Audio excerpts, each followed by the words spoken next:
Say hey everybody, Alex Hooper here from Sorare FP, and it is almost basketball time. We still got about 2 months left until basketball season at the time of recording this. But if you've played Sorare, if you're on Sorare, you know that you always got to prepare a little bit early, and that now is the best time to strike for deals. That said, the NBA market is a little sparse right now, but it's time to know who you want to focus on when those deals start hitting the market and people start trying to liquidate their galleries a little bit and try to get different players in, things like that. So we know that a lot of the common folk are going to try and still jam in Nikola Jokic, still try and jam in Jimmy Butler, things like that.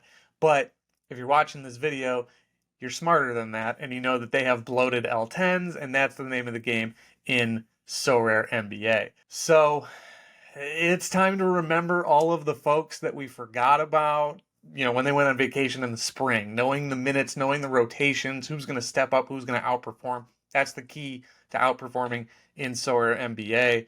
And, we can only go off of projected minutes at the time. We're going to have to learn those rotations as we see it in training camp, as injuries start to pile up. But you can start to look for those guys now because they do exist, and we're about to go over them. We'll be scouring everything here at Sorare FP. If you haven't joined us yet, you can head over to patreon.com/SorareFP for the projections. $5 for projections only, $10 a month for projections and pricing and the constant L10s, hopefully the next L10, things like that. And of course, you get our expert Discord, you get our industry leading projections, and you get full functionality of the Sorare FP app. If you play MLB and you're not using the Sorare FP app now, you're missing out. But come NBA season, when we have the lineup optimizer with our special upside scores, you're not going to want to miss it. So $5 for the projections, $10 for everything else, and we will have you covered up to and before tip-off. If you're not ready to subscribe to Sorare FP and the Patreon, that is fine. Get a little footing first and get to know us. But if you haven't subscribed to the YouTube channel here, if you could do that and like this video if you enjoy the content, please do, and enjoy all of the free insight we'll bring to you all NBA season long, and again, starting now. But let's tip everything off, of course, and talk about some players that you can get now that are going to benefit you come the start of the season. So what we learned last year is that rookies start off with L10s of 0. So the players that people are going to run to are Victor Wembanyama, Scoot Henderson, Brandon Miller.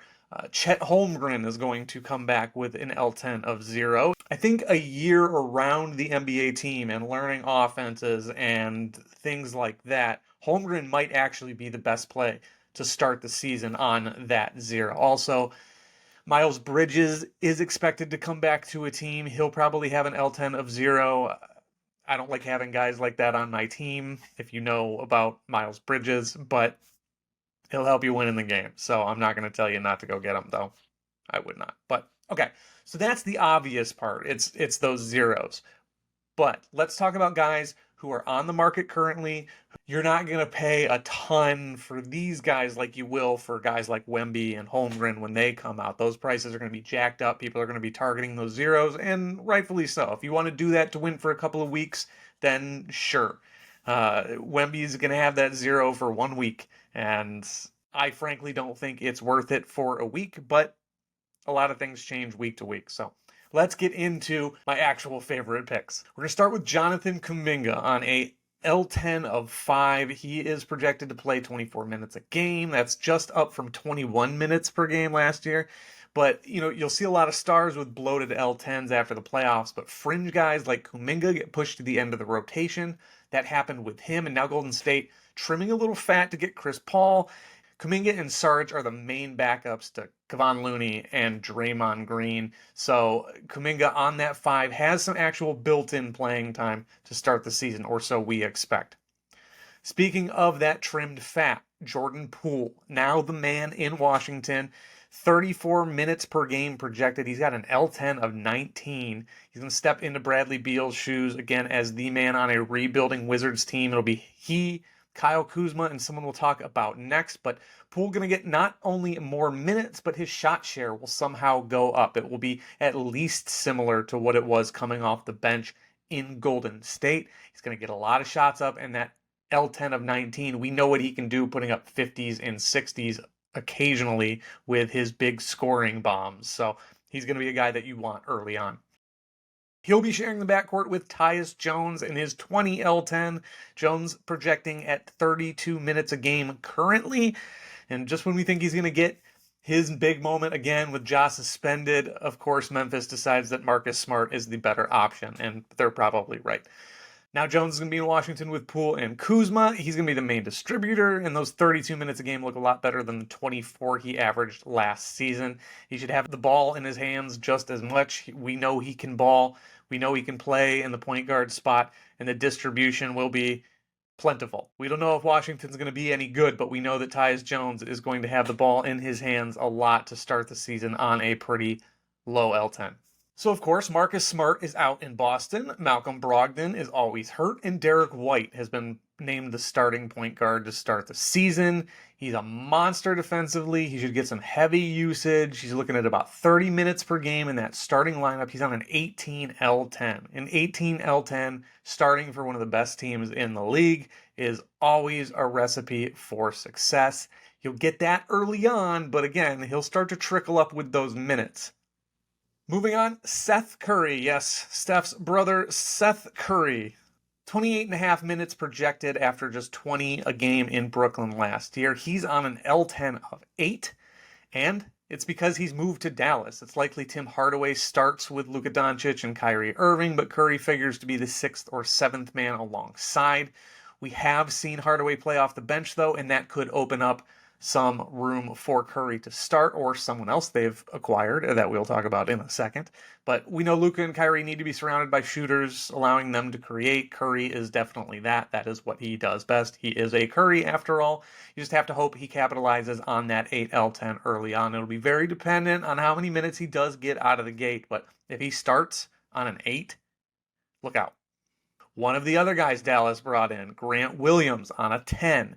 Projected to play 28.8 minutes per game. It's another guy got shoved out of Boston's rotation in the playoffs. He now joins Curry in Dallas. Should be one of the first off the bench. Again, unless Kidd decides that Hardaway is better in a bench role where he's played half of his career. So that would be more likely, I would think, to push Williams into the starting lineup at the 3 as opposed to Curry, who would be more of a 2. If that's the case, whoever starts, though, between either of them, they're going to look a lot better in the first few weeks. But again, an 8L10, a 10L10, and now we're going to talk about a 5L10. Richaun Holmes, 20.3 minutes projected. He played just 8.3 last year in Sacramento. This season he was traded, of course, to Dallas. Another guy on a low L10 who should factor in and benefit from Luka Doncic. Dwight Powell still probably the starting center there for a little longer, but big minutes from Holmes on a 5L10 is great for a guy who gets boards, occasionally gets a bucket, and can play a little bit of defense. We know how much that boosts scoring as well. There's an outside shot. JaVale McGee steals a couple of minutes here or there, but I'm not really holding my breath in terms of McGee taking Holmes' spot, or at least playing ahead of him in a rotation for a long period of time. It's possible. I just don't really think that's going to happen. Moving on to Toronto, Malachi Flynn on a 7L10, 25.3 minutes projected. He played just 13 a game last year. We saw a ton of him when Fred VanVleet was out. He popped in projections, and now Fred VanVleet is out altogether. They did bring in Dennis Schroeder, who will start, but someone has to be the backup there. Grady Dick, who they drafted, he's a shooting guard. Jeff Downton played behind Flynn last year. It looks like the backup point guard job is Flynn's to take. It could be his moment. If you already have his card after he was popping last year, you can finally get some ROI on that card. Again, a 7, that's going to fit in perfectly into a contender lineup, and you should be off to the races early on. Playoff darling Christian Braun is just on an L10 of 6, despite the fact that he was playing 28 plus minutes in the finals. He's projected to play 25.1 per game.